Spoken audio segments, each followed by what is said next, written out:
The film plunges straight into a tense, chaotic situation. Wayne and Raquel are in a homemade submarine that's leaking, putting their lives at risk.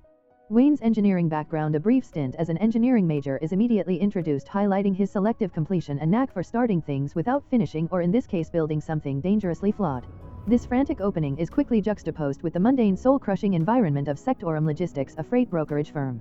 Wayne works as a freight broker, fielding cold calls with his colleague Big Guy, a large hairy man referred by a client. Their boss Dwyer is a tyrannical figure who spews out nonsensical business maxims and constantly harasses Wayne about his low-call metrics, his lack of ambition, and his failure to visit a crucial client, Prine & Prine QC, a major pharmaceutical company. Dwyer is condescending, telling Wayne there's a reason you're the age you are and stuck, and pushing him to leverage his veteran status for client visits.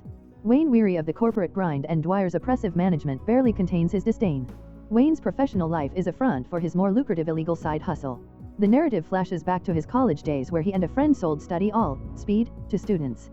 Wayne took the fall and his friend transferred. This history lays the groundwork for his current situation. His supplier is Hoppy, an eccentric figure who sells a massive, dizzying array of narcotics from Xannies and fentanyl to Jenkum and Kitty Coke. Wayne starts by hustling study all in the office, noting the high demand among ed-stricken freight brokers. Hoppy pressures Wayne to level up to prescription opioids like oxycodone and fentanyl, offering him a chance for synergy supply, her drugs, meeting demand. Wayne's office. Though initially hesitant because these drugs are different, Wayne is quickly ridiculed into agreeing. He begins moving pills through the office. Wayne's past comes back when a police officer named Bordeaux interviews him about his college drug sales and his current job, seeking information about Wayne's supplier. Bordeaux, who was also dropped on his head as a child, claims to be looking for supply to fill jails, implying a complex symbiotic relationship between the drug trade and law enforcement. Wayne's personal life is a mess. His girlfriend Ashley is suspicious and annoyed by his unpredictable behavior and his lingering friendship with Raquel, who still calls him Baby Dick. Ashley runs an animal shelter, a major financial drain. Wayne's need for cash skyrockets when a new opportunity presents itself, a connection in Canada with a $50,000 surplus of drugs. Wayne and his friend decide to pool their money to buy and transport the drugs. Wayne's friend puts up his money, but they are still $5,000 short. In a desperate move, Wayne secures the remaining money from Ashley's animal shelter deposit, putting her land up as collateral with a 15-day repayment window. The situation is incredibly high stakes as he has to leave immediately.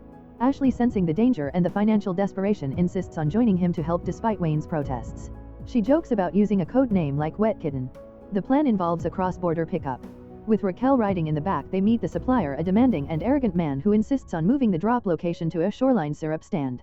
As they load the boxes, they realize the sheer volume of the whole $50,000 worth of drugs, a massive quantity.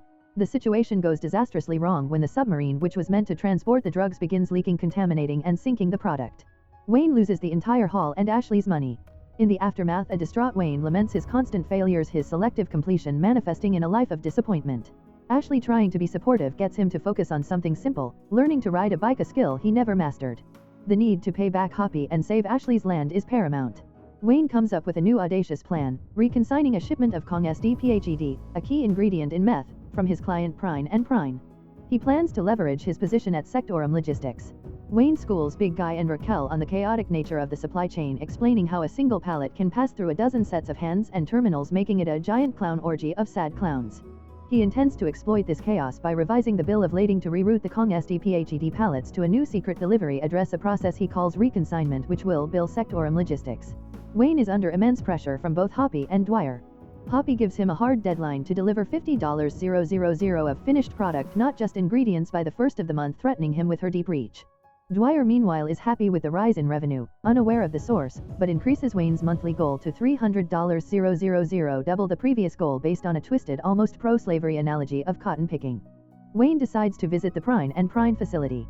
Before the meeting, he manipulates a pharmaceutical company representative using a story about an accident at her son's school to get a direct line to his target client. Wayne meets with Dwyer, who drops the Baby Dick nickname in front of him, and then prepares for the meeting with Prine & Prine, who want to discuss shortages. As Wayne enters the meeting, he is greeted by Mr. Dick Dwyer, who seems to be an executive at Prine & Prine, raising the specter of a much larger, insidious corporate conspiracy at the heart of the drug supply chain. Wayne's minor accident, the bandage on his head, becomes a metaphor for the many mistakes that have led him to this critical moment. The meeting at Prine & Prine takes a surprising turn when Mr. Dick Dwyer, who is revealed to be the vice president of logistics for the pharmaceutical giant, expresses indifference about the couple of missing pallets, calling the lost drops in a bucket. His real demand is for Satire Logistics to cut his spending by 15%. Wayne realizes he has not only been working for the same man he owes a fortune to, but that Hoppy is just a small cog in a much larger machine run by Big Pharma. Dwyer warns Wayne, "I'll be watching you." Wayne attempts to resign from the account by telling Hoppy, "Fuck you. I don't give a shit about your evil business," but Hoppy, still furious about the lost shipment, forces him to stay on. Hoppy explains the vital corrupt role of Big Pharma in the American economy, noting that 4.5 million people earning a living in its realm would be jeopardized if the industry were to fail. He calls Wayne another spoke on the corporate wheel who cannot quit. Wayne is caught between the need to pay off his debt to Hoppy and the necessity of keeping up his legitimate sales at Sectorum. He complains to his girlfriend Ashley about the corporate buzzwords and the soul-crushing nature of his job. At the office, Dwyer, obsessed with metrics, calls Wayne out for using a recorded customer call to artificially inflate his talk time. The stress is clearly getting to the staff as Mike, one of Wayne's co-workers, exhibits erratic behavior, boasting about 2 hookers and a $3,000 loss, leading Wayne to believe Mike is heavily abusing the pills he sold him. The situation escalates dramatically when Big Guy receives a threatening card in a package intended for his daughter Daisy, linking the safety of his family to Wayne's debt to Hoppy. Big Guy and Wayne realize they are being followed and stalked.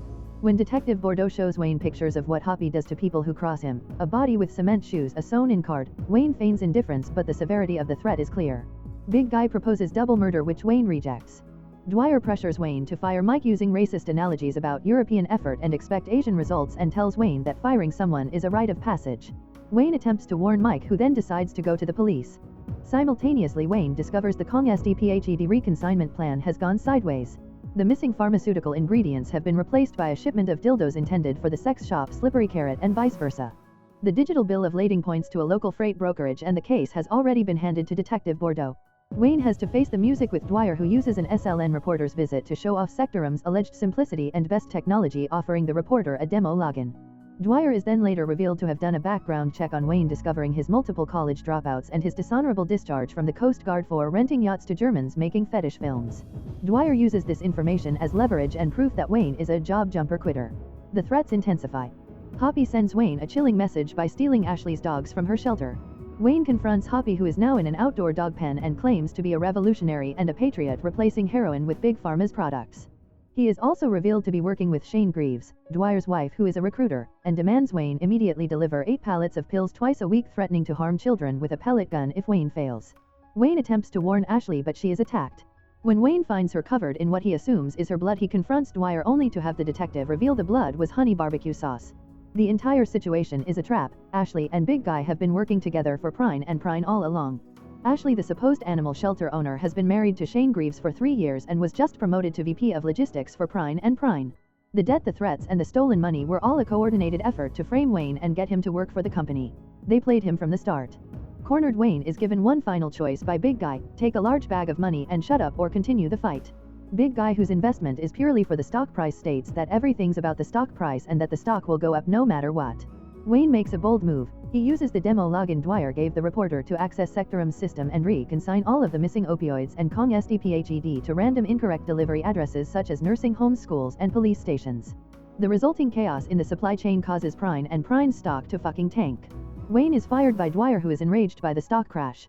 Meanwhile, the police search Hoppy's place and find only Nerd Games. Wayne is gone, but he leaves a manifesto for Detective Bordeaux confessing to the entire reconsignment scheme and clearing Raquel of any involvement, stating he made the orders from his apartment while the police were balls deep in profiling Raquel. Wayne sends a final message to Big Guy by taking the $5,000 back. The final scene shows an unrepentant Raquel being released from jail and joining the Prine and Prine team, having secured a new job as the Jew for the team, as Wayne is now completely on the run.